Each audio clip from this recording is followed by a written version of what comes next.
Here's today's In Touch devotion. Today's scripture reading begins in verse 6 of Hebrews chapter 11. And without faith it is impossible to please Him.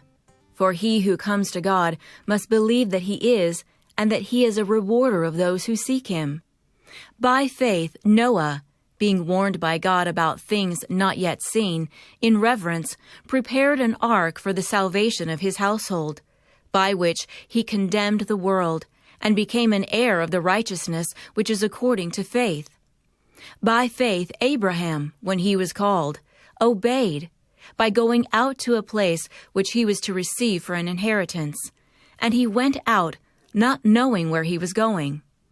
By faith he lived as an alien in the land of promise, as in a foreign land, dwelling in tents with Isaac and Jacob, fellow heirs of the same promise. For he was looking for the city which has foundations, whose architect and builder is God. By faith, even Sarah herself received ability to conceive, even beyond the proper time of life, since she considered him faithful who had promised.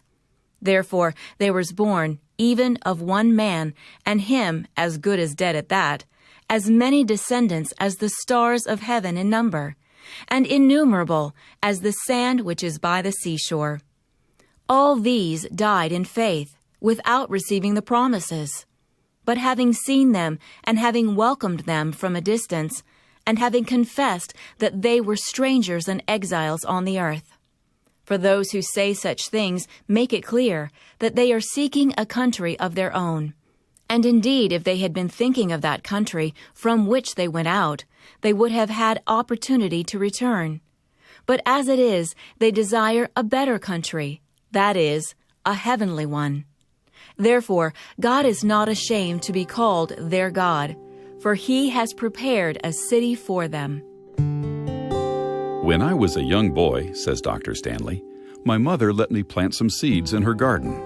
Although she explained that the plants would take time to appear, when nothing happened after several days, I decided to dig them up to check for progress. I found no plants, but what's worse, I also ruined the possibility of ever seeing any. Hebrews chapter 11 records examples of people who, by faith, waited for what God promised, even when it wasn't visible. Noah continued building an ark, despite the many intervening years until the predicted flood. Abraham looked forward to the land God promised, though the fulfillment did not take place during his lifetime.